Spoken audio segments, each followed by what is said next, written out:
하나님의 말씀은 이사야 33장 6절 다 같이 합독합니다. 내 시대에 평안함이 있으며 구원과 지혜와 지식이 풍성할 것이니 여호와를 경외함이 내 보배니라. 아멘. 여호와를 경외함이 내 보배니라. 그렇게 말하고 있습니다. 저는 요즘 매일 방송을 올립니다. 지혜가 뭘까요? 하는 제목으로 매일 유튜브 영상을 올리는데, 그 방송을 제가 준비하고 또 방송을 진행하면서 마음에 가장 크게 와닿았던 것 중에 하나가 바로 이겁니다. 여호와를 경외하는 것, 바로 이것이었습니다. 여호와의 경외가 뭘까? 어떻게 하는 것이 여호와를 경외하는 것일까?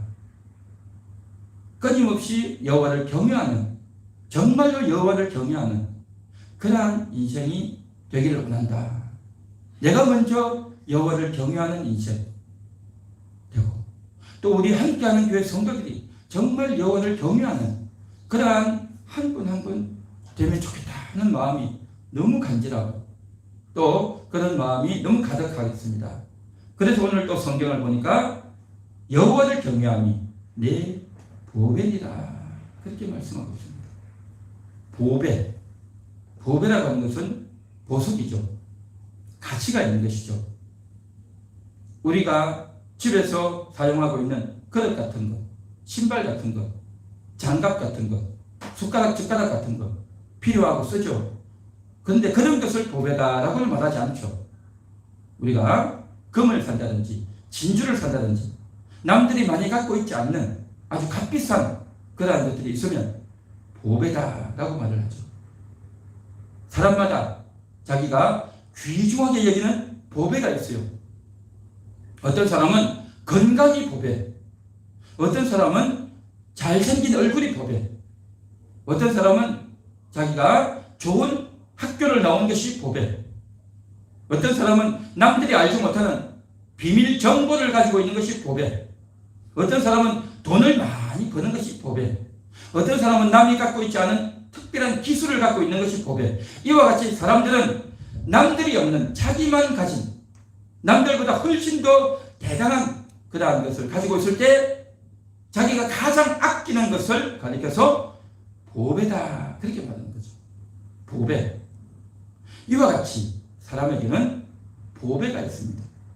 보배가 있으면 자기 자신도 보람되고 남들도 나를 향해서 야, 저 사람 정말 너무 좋겠다, 너무 훌륭하겠다 하고 남들이 부러워하고 자기 자신도 자랑할 만한 것, 바로 이게 보배인 것이죠. 그런데 보배가 없으면 어떻습니까? 그냥 인생이 그저 그런 겁니다. 고생스럽고 힘들고 별 재미도 없고 별 자랑하고 싶은 것도 없고 그냥 고생스럽기만 하고 힘만 들고 그냥 뭐 별 재미도 없고 그렇게 사는 겁니다. 보배가 없으면 그래요. 그런데 보배가 있으면요, 말이 하고 싶어져요. 자랑이 하고 싶어져요. 다른 사람들도 나를 인정하고 칭찬하는 거예요. 보배로운 인생, 정말 귀한 거죠. 보배. 이 세상에서는 사람들이 무엇을 보배로 여길까요? 아까 제가 방금 언급한 그러한 것들도 보배가 있지만, 이제 얼굴이 예뻐서 미스 코리아에 나가서 미스 코리아로 당선되면 진선미 중에서 이제 그 하나라도 된다면 얼마나 대단하겠습니까? 그렇죠? 그래서 미스 코리아에 나가서 자신의 얼굴과 용모를 다 뽐내고, 그리고 그 정도 되면 어떻게 되겠습니까? 이제는 또 텔레비전에도 나오고 또 그렇게 해가지고 기회를 봐서 드라마나 또 영화에 출연하기도 하고, 그래서 자신의 재능이 또 연결되어져서 잘하게 되면 연예인이 되기도 하죠. 그래서 남들이 갖지 못한 그 미모와 몸매를 가지고 또 남들이 갖고 있지 않은 그러한 재능과 끼를 가지고 연예인의 연기의 소질을 갖고 있다면, 그래서 그곳에 한 번, 두 번 나가고 또 자주 나가서 캐스팅이 되어서 출연하게 된다면 돈도 많이 벌게 되겠죠. 보배로운, 남들이 인정해주는, 남들이 부러워할 만한 그러한 인생이겠죠. 그렇게 해서 이제 어느덧 세월이 쌓이고 재능이 한껏 올라가면 주연급이 되어서 드라마나 영화의 주연이 되는 그러한 일들도 있게 되겠죠. 이제 어느 정도 그렇게 되어지다가 나중에는 결혼을 해야 되는데 대기업의 재벌의 아들을 만나가지고 이제 결혼해서 살게 되면 아주 대기업의 총수의 부인이 되어서 그 기업의 며느리가 되어서 들어간다면 얼마나 정말 멋진 인생, 최고의 인생이 되겠습니까? 그런데 그렇게 미스 코리아가 되고 연예인이 되고 돈도 많이 벌고 인기를 끌고 많은 사람들이 알고 그래서 대기업의 아들과 결혼을 했는데 그 기업이라고 하는 것이요 그냥 일반 가정이 아니에요. 아주 힘들고 혹독한 겁니다. 그래서 결국에는 버티고 버티다가 못 버티고 쫓겨나는 그러한 연예인들이 부직이 있습니다. 부직이 있어요. 사람들이 볼 때는 얼마나 보배로운 인생이고 부럽고 대단한 인생이겠습니까? 그런데 그만 그곳에서 견디지 못하고 쫓겨나게 되는 그러한 경우가 많습니다. 사람들이 생각하는 보배, 얼굴과 또 인기와 재능들 이러한 것들이 정말 그 사람을 보배롭게 할 수 있겠는가? 정말 그것이 그 사람 본인에게 있어서 그러한 용모와 그러한 연기력이 그 사람에게 있어서 평생 그를 대표할 수 있는 진정한 보배가 될 수 있겠는가 하는 거죠. 연예인들이, 가수들이 또 서로 자기들끼리 결혼하고 했다가 또 금방 이혼해버리고 그러한 일들을 보면서 물론 이혼하고 또 헤어지는 자들이 뭐 연예인만 있는 건 아니죠. 숱한 사람들이 결혼했다가 이혼하기도 하지만 문제는 뭐냐면 많은 사람들이 부러움의 대상이 되고 인기의 대상이 되고 재능의 대상, 돈도 많이 벌고 대단한 그러한 흔히 말하는 공인이 되었단 말이죠. 그랬다가 떨어지니 그러니까 많은 사람들은 그것이 중요하다, 그것이 가치가 있다, 돈을 많이 버니 인기가 있으니 많은 사람들이 마음을 꺼니 대단하다라고 했는데 그게 과연 대단한 거냐 하는 거죠. 그런 측면에서 볼 때에 과연 보배가 뭐냐? 보배가 뭐냐? 저는 보배를 이렇게 말합니다. 오늘 여기 성경에서는 여호와를 경외함이 내 보배니라. 여호와를 경외함이 보배라는 겁니다. 얼굴이, 돈이, 인기가, 명예가 보배가 아니라 여호와를 경외함이 보배인 것입니다. 요셉을 보십시오. 그가 어린 시절 형들에게 팔려가지고 애굽의 종으로 팔렸고 또한 억울한 누명을 뒤집어 쓰고 감옥에 갔지만 그가 결국 애굽의 총리가 되었습니다. 그가 총리가 되었다고 해서 보배가 아니다. 요셉에게는요 종으로 있으면서 감옥 안에서도 늘 여호와와 동행했던 하나님과 함께했던 그러한 인물이었던 겁니다. 여호와를 경외했던 여호와를 따랐던 여호와를 신뢰했던 여호와께 기도했던 또한 그 주인의 아내가 자기들과 동침하자고 할 때 그것을 내치고 거부할 줄 아는 여호와의 계명을 여호와의 훈계를 내가 저버릴 수 없다. 내가 하나님께 죄를 지을 수 없다라고 해서 거절했던 거예요. 이게 뭡니까? 여호와를 경외하기 때문에 그렇게 하는 겁니다. 여호와를 경외했던 요셉, 그의 인생이 정말 보배라는 겁니다. 그가 총리가 되어서 높은 자리에 올라서 보배가 아니라 하나님과 동행했기 때문에 하나님과 동행하면서 그의 태도가 그의 말이 바뀌어지고 생각이 달라지고 인격이 성숙되어지면서 그가 보배로운 인생이 되었다는 겁니다. 그리고 나중에는 그의 형들까지도 다 용서하지 않습니까? 이게 보배인 겁니다. 보배는요 그 사람이 가지고 있는 얼굴, 그 사람이 어떤 일을 잘하는가 하는 것, 어떤 재능이 있는가, 어떤 인기를 끌었는가, 많은 사람들이 그를 얼마나 많이 지지하는가가 아니라 여호와를 경외하는 것, 인격인 것. 인격. 그런데 인격만 있어가지고는 재능도 없고 많은 사람들이 알아주지 않는 사람의 인격은 알아주지 않죠. 그렇게 얼굴이 팔리고 많은 사람들이 알려졌는데도 불구하고 그것으로 그가 대단한 것이 아니라 인격이 아름다울 때 사람들은 고개를 숙이고 그를 존경하는 것 아니겠습니까? 그렇죠. 요셉, 그는 하나님께 크게 쓰임받는 애굽의 총리로서 그렇게 역할을 했지만 인격이 아름다웠기 때문에 품성이 잘 구비되었기 때문에 그는 정말 보배로운 인생이 되었다는 것입니다. 에스더를 보십시오. 에스더는 바로 아하수에르 왕의 왕비로 둘째 부인으로 들어가지 않았습니까? 첫 번째 부인 와스티가 왕이 잔치를 하고 신하들과 상치를 할 때 잔치를 하는데 자기 왕비를 불러서 오라고 하는데 안 갔죠. 왜 안 갔겠습니까? 남자들이 틀림없이 자기를 별로 좋지 않게 대하니까 욕을 보일 것 같으니까 뭔가 이유가 있어서 안 갔겠죠. 그랬는데 안 간 것 때문에 왕비에서 쫓겨나 버리는 겁니다. 그리고 나서 많은 예쁜 여자들을 구해가지고 전국에서 수만 명을 뽑고 거기에서 수백 명을 고르고 그 수백 명 중에서 딱 한 명을 뽑았는데 그가 바로 에스더였던 겁니다. 그가 에스더가 왕비가 돼서 뽑혔던 것 참 대단했죠. 용모가 출중해서 왕비가 될 수 있던 겁니다.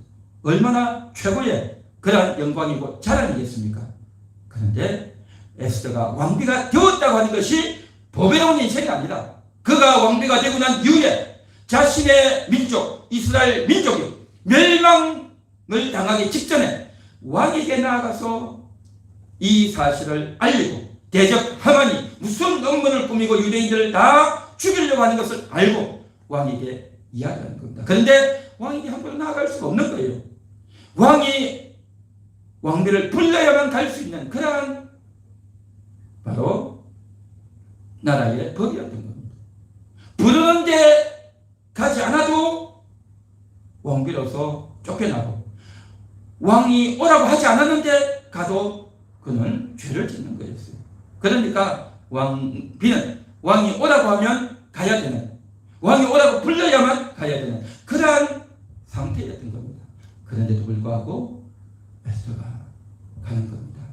자기는 가만히 있어야 되는 거예요. 왕이 부를 때까지 기다려야 된다고 그랬죠. 그런데 가만히 있다가는 나라가 망하고 유대인들이 다 망할 지경이었던 겁니다. 자신의 유익을 위해서는, 자신의 목숨을 위해서는 어떻게 된 왕비인데, 이 자리를 어떻게 내가 얻었는데, 어떻게 내가 이 자리를 빼앗았는데, 자칫 잘못했다가는 내 목이 날아갈 수 있는데 나가냐 말이죠. 내가 왕비가 된 것이 나 혼자 잘 먹고 잘 살라고 왕비된 게 아니라 바로 이때를 위하여, 우리 민족을 위하여 하나님의 백성들을 구원하라고 나를 왕비되게 한 거 아닌가 라고 하는 삼촌의 말을 듣고 정신이 번쩍 들어서 3일을 금식 기도하고 왕 앞에 나갔던 겁니다. 그래서 자기 민족을 살렸던 겁니다. 에스더가 보배로운 인생이 될 수 있었던 것은 그가 수만 명의 여인 중에서 뽑혔던 것이 보배로운 인생이 아니라 자기 민족을 살리기 위해서 자기 왕비의 자리가 날아가도, 자기의 목숨이 날아가도 좋습니다, 내가 죽으면 죽겠습니다 하고 나아갔던 그 결단, 그 헌신이 자기 민족을 살렸고, 이것이 바로 에스더서가 기록되어졌던 이유 아니겠습니까?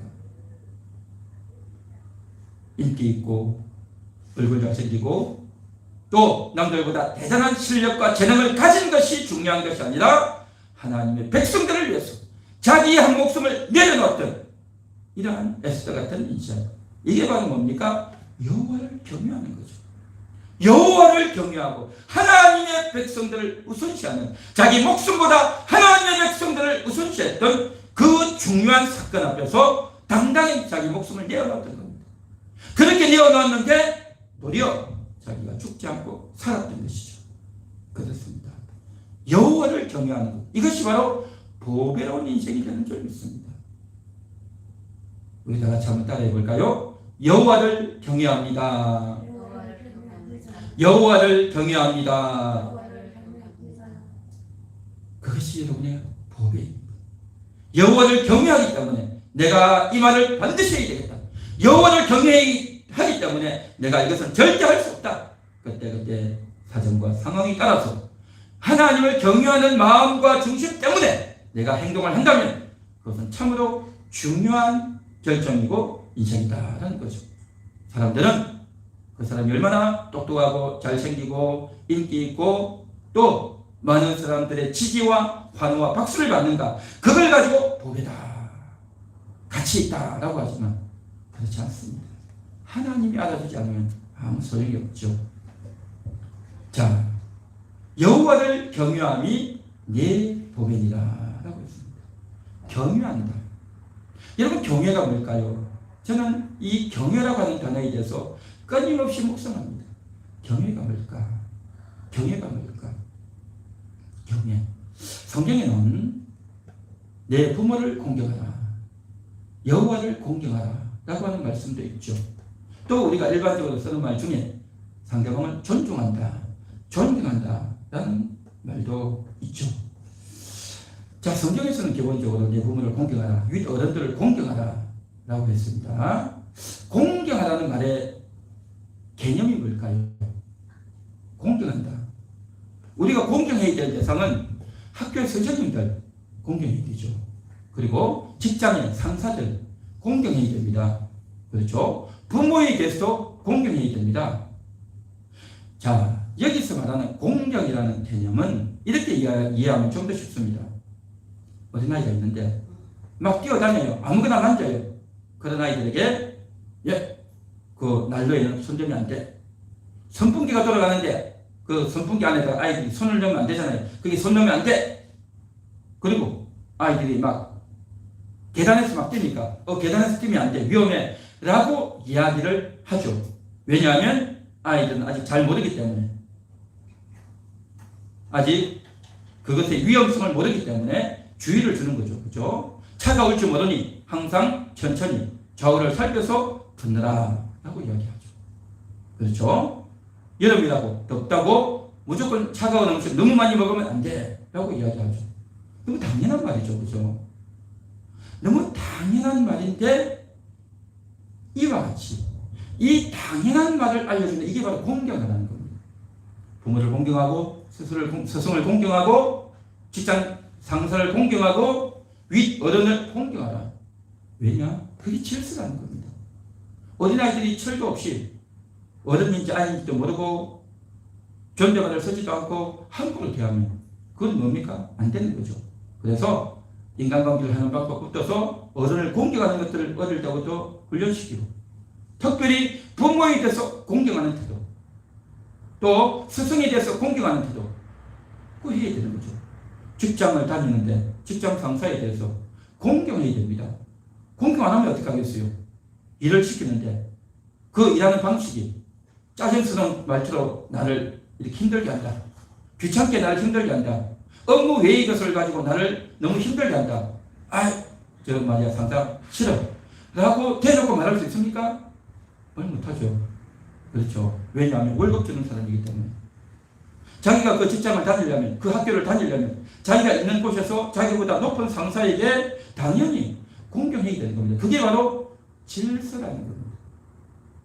마치 어린아이들에게 계단 뛰면 안 돼, 차가 오면 조심해서 잘 살펴서 건너가야 돼 라고 주의를 주는 것과 같은 것이 바로 공경하라는 의미인 겁니다. 그래서 인간관계에 있어서 상대방을 공경하고 높이라는 거죠.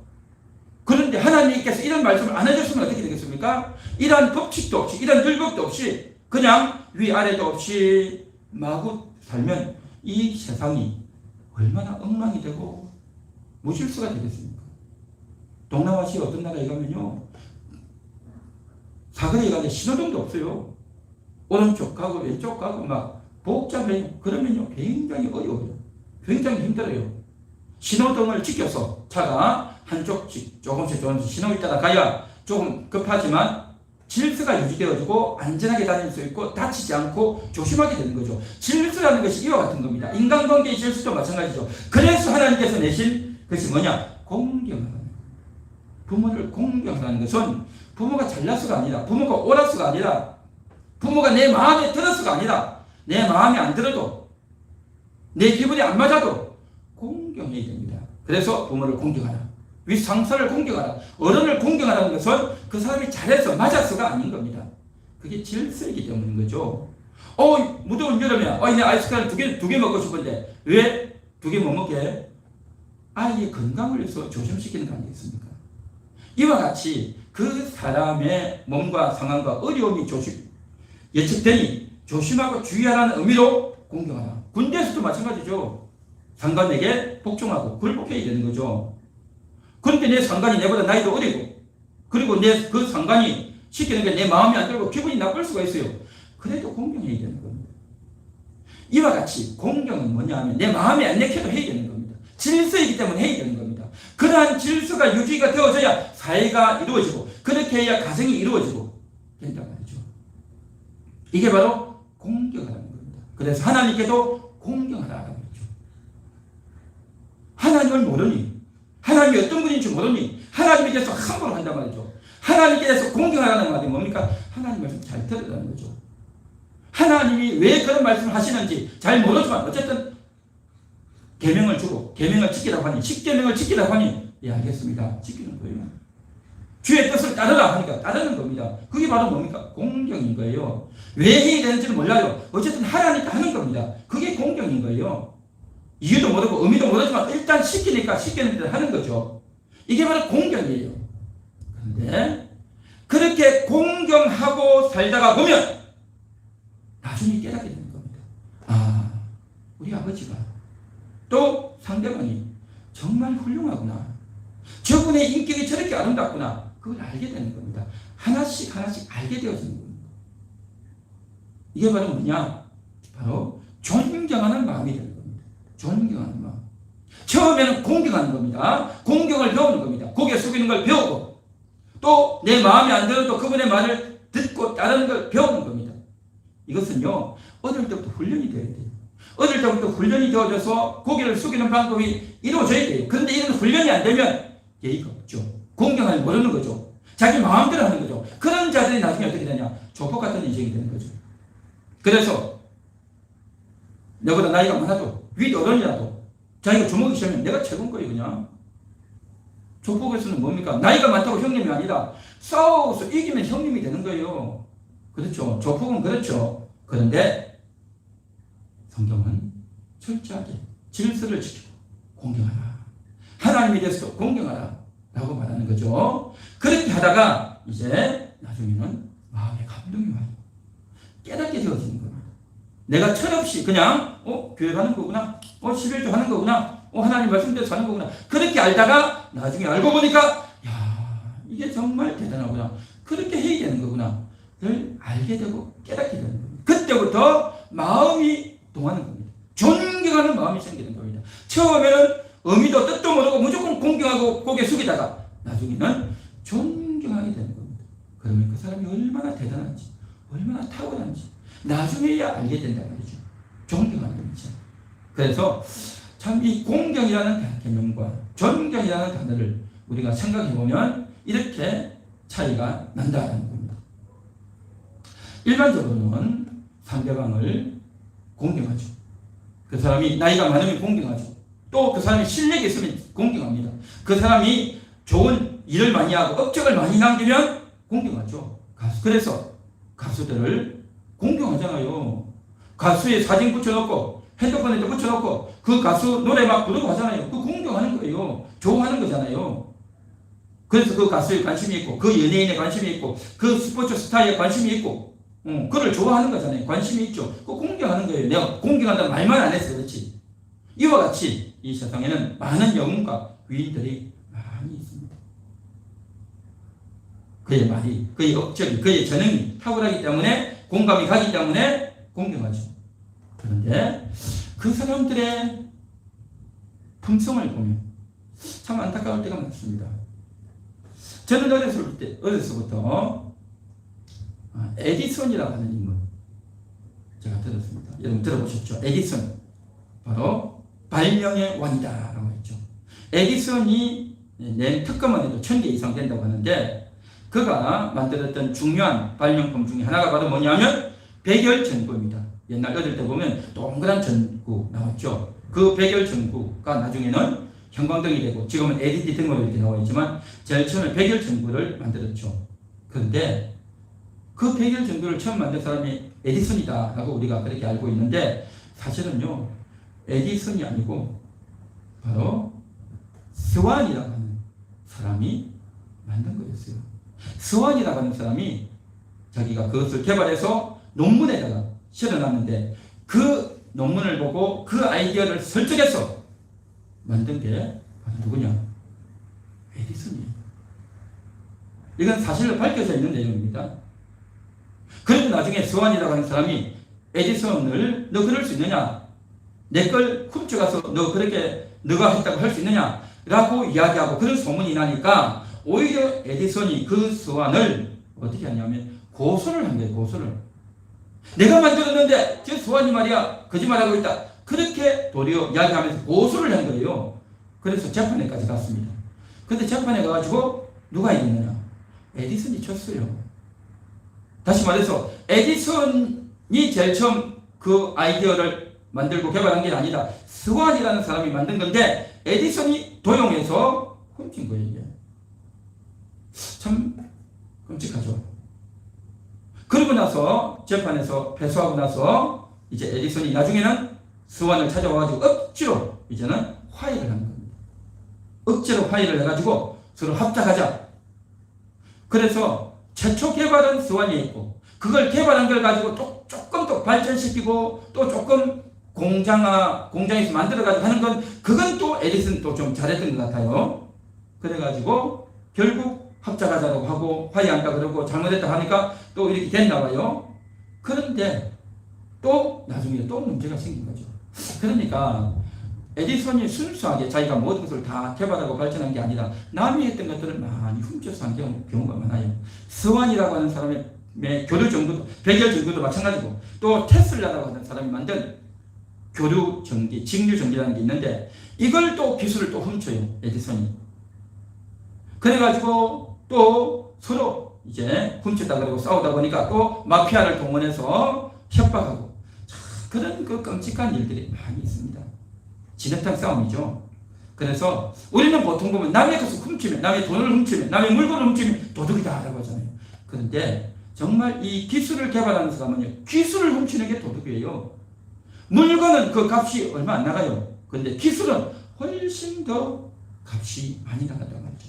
그 기술, 그 연구 성과를 몰래 빼내가지고 훔치고 협박하고 이런 일들이 굉장히 치열하게 이루어지는 겁니다. 지금 제가 왜 이야기를 하냐면 한 사람의 업적이 대단했고 야, 그 사람이 똑똑하다, 대단하다 라고 하지만 실은 너무나도 썩어있고 부패한 경우가 많다는 거죠. 업적이, 재능이, 재주가 그 사람의 보배가 될 수 있겠는가 하는 겁니다. 우리가 알고 있던 그냥 뭐 에디슨이 그런 사람이니까 했는데 알고 보면 그렇지 않은 면이 많이 있었다는 겁니다. 정말 보배가 뭘까? 그것은 바로 다른 것이 아니고 여호와를 경외하는 겁니다. 여호와를 경외함이 보배이다라는 겁니다. 한 번 더 따라해 볼까요? 여호와를 경외함이 보배입니다. 여호와를 경외하는 것이 보배입니다. 그렇습니다. 사무엘은 여호와를 경외했던 사람입니다. 하루는 밤에 잠을 자는데 사무엘아 부르는 거죠. 그러니까 누가 나를 부르지? 스승님이 나를 부르나? 해서 뛰쳐나갔어요. 스승님 제가 왔습니다. 부르셨습니까? 아니 안 불렀다. 또다시 자리에 가서 누웠는데 또 사무엘아 하는 거죠. 스승님 부르셨습니까? 아니 안 불렀다. 또 세 번째 또 불렀어요. 그렇게 가니까 그때야 엘리가 스승이 이야기합니다. 또다시 그 소리가 들리거든. 여호와여 말씀하옵소서 주의 종이 듣겠나이다. 그렇게 말해라는 겁니다. 그래서 이제 사무엘이 가서 누웠는데 네 번째 사무엘아 부르니까 그때 사무엘이 여호와여 말씀하옵소서 주의 종이 듣겠나이다. 다 그렇게 이야기했어요. 그러면서 사무엘이 하나님의 음성을 듣고 그러면서 사무엘이 그때 이후부터 하나님이 찾아오셔서 사무엘에게 말씀하셨고 하나님이 찾아오실 때 여호와의 말씀하옵소서 주의 종이 듣겠나이다 라고 고백했고 반응했던 겁니다. 그때 하나님이 말씀하셨습니다. 이것은 사무엘에게 평생 잊을 수 없는 사실이었고 기억이었습니다. 사무엘의 삶은 항상 하나님 말씀하옵소서 제가 듣겠습니다. 그런 태도였습니다. 어릴 때부터 그것이 심겨져서 평생 그렇게 살았습니다. 죽을 때까지 그렇게 살았어요. 그런데요, 그 사실을 알려준 사람이 누굽니까? 스승이에요. 늙은 스승 엘리였습니다. 여호와의 말씀하옵소서 주의 종이 듣겠나이다. 그 사실을 스승이 알려줬어요. 그런데 그 스승은, 그 엘리는 그렇게 살지 못했던 겁니다. 자기는 그렇게 살지는 못했어요. 어린 사무엘에게 알려는 줬지만 자기는 그렇게 못 살았단 말이죠. 사랑하는 성도 여러분, 내가 몰라서 배우는 것이 부끄러운 것이 아니라 알지만 안 하는 것이 수치스러운 겁니다. 할렐루야. 알지만, 많이 배웠지만 다 잊어버리고 그대로 살지 않았던 엘리보다도 몰랐지만 그대로 새겨서 그 한 말씀을 끝까지 간직하고 살았던 사무엘. 여호와여 말씀하옵소서 주의 종이 듣겠나이다. 하나님이 말씀하시면 듣겠습니다 라고 했던, 이것은 정말 중요한 겁니다. 내가 할 일이 있어도, 내가 바쁜 일이 있어도, 내가 급히 해야 될 일이 있는데도 불구하고 내가 바쁘지만 하나님이 말씀하시면 모든 것을 다 내려놓고 하나님 듣겠습니다. 하나님 말씀하옵소서. 내 일보다도 하나님의 음성을 듣는 것이 중요합니다 라고 생각해서 그것부터 하는 겁니다. TV를 보는 것보다도 하나님 말씀을 먼저 듣고, 사람을 만나는 것보다도 하나님의 말씀을 먼저 듣고, 하루를 시작하기보다도 먼저 하나님께 기도하고 하나님 말씀하여 주옵소서 하는 이 태도, 아주 단순하고 아주 조그마한 태도지만 이것이 사무엘을 평생 하나님께 위대하게 쓰임받는 그러한 인물이 된 줄 믿습니다. 이것이 바로 그의 보배가 되었다. 그가 나중에 하나님의 뜻을 따라서 이스라엘 백성들에게 하나님 말씀을 전하니까 온 이스라엘 백성들이 사무엘은 하나님이 쓰시는 사람이다. 사무엘이 하는 말은 하나님의 말씀이다. 모든 이스라엘 백성들이 그의 입에서 나오는 말씀 하나도 땅에 떨어지지 않았다라고 했습니다. 대단한 인생을 살았습니다. 그것은 그만큼 하나님을 존중히 여기니까. 나를 존중히 여기는 자를 내가 존중하고 나를 멸시하는 자를 내가 경멸하리라 라고 했죠. 하나님을 존중히 여기는 자. 뭐가 하나님을 존중히 여기는 겁니까? 내가 하나님 말씀 듣겠습니다. 하루를 시작하기 전에 내가 먼저 하나님 말씀을 듣겠습니다. 그 마음가짐 하나. 아무리 바쁘지만 밥 먹는 것보다도 얼굴 씻는 것보다도 내가 하나님 말씀을 듣겠습니다. 그러한 태도, 그러한 자세로 끊임없이 사는 거예요.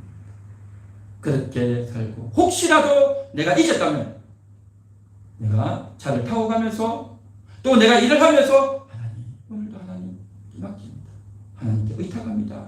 하나님의 음성을 듣기 원합니다 라고 하는 이 태도, 하나님을 존중히 여기는 거죠. 그리고 하나님 말씀하셨을 때는 반드시 그 말씀을 듣고 그 말씀을 간직하고 그 말씀대로 사는 겁니다. 하루는 하나님 이렇게 말씀하십니다. 사무엘아, 너 지금 다윗에게 가서 기름을 부어 왕으로 세우라 라고 이야기하는 겁니다. 그때 사무엘이 깜짝 놀랍니다. 왜냐하면 사울이 왕인데 다윗에게 기름을 부어서 앞으로 장차 왕이 되게 하라고 하니까 사울이 스슬 크는데, 사울이 잘못했다가 나를 죽일 수 있는데 하나님 내가 어떻게 갑니까? 라고 얘기했죠. 그때 하나님께서 일러주어서 가는 겁니다.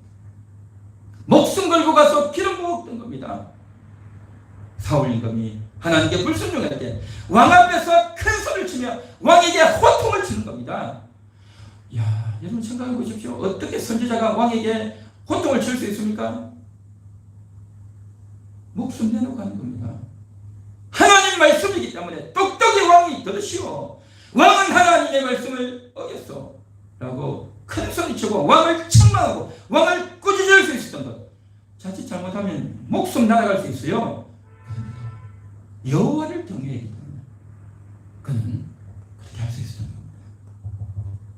나를 존중히 여기는 자를 내가 존중히 여기고 나를 멸시하는 자를 내가 경멸하리라.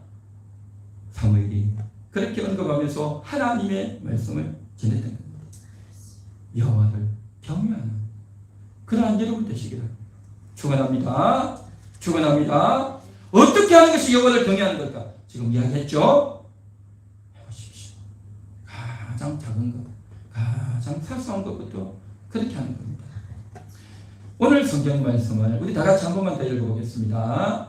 6절 시작. 내 시대에 평안함이 있으며 구원과 지혜와 지식이 풍성할 것이니 여호와를 경외함이 내 복이니라. 그렇죠. 내 시대, 너의 시대. 보통 우리는 고려시대, 조선시대라고 말하죠. 어떤 왕이 다스릴 때 왕조의 시대를 가리켜서 어떤 시대다라고 말하죠.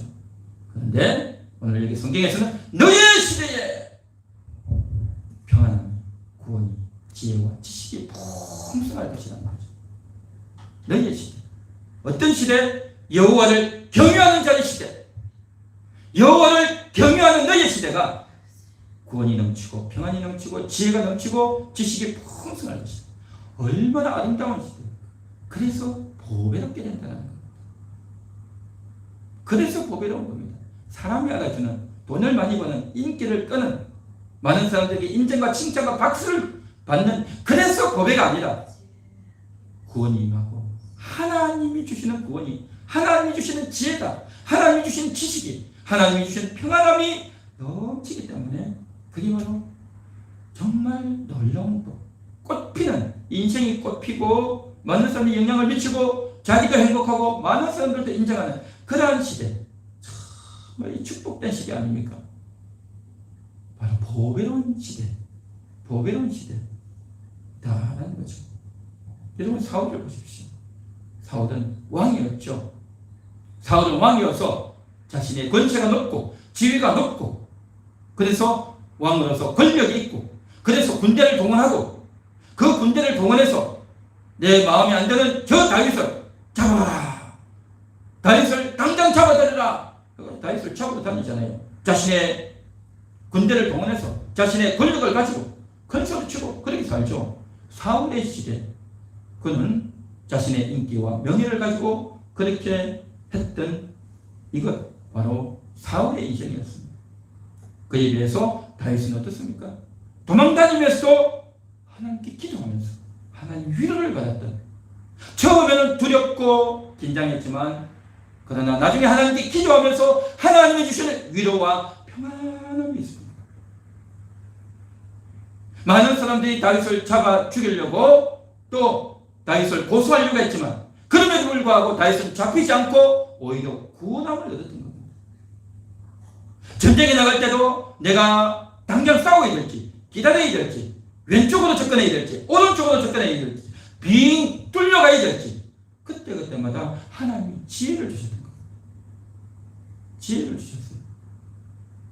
그때마다 하나님께서 말씀을 주시고 말씀의 지식을 주셔서 내가 어떤 말을 해야 될지 어떤 처신을 해야 될지 하나님이 다 알려주셨단 말이죠. 이게 바로 뭐냐? 다윗의 시대입니다. 그래서 다윗의 시대가 사무엘에 나오고 그렇죠. 성경 곳곳에 시편에도 나오고 곳곳에도 다윗의 흔적들이 얼마나 많이 나옵니까? 바로 여호와를 경외했기 때문에 여호와를 경외했기 때문에 이게 나왔던 거죠. 그러나 여호와를 경외하지 않았던 자신의 권력을 경외하고 자신의 지위를 경외하고 자신의 왕권을 경외해서 자기 마음대로 하려고 했던 사울 그는 여호와를 경외하지 않았던 인생입니다. 그래서 결국에는 비참하게 끝나버렸죠. 하나님의 사람을 만나려고 했지만 사무엘을 만나려고 했지만 만나지도 못했고 결국에는 두렵고 공포스러우니까 어디로 갑니까?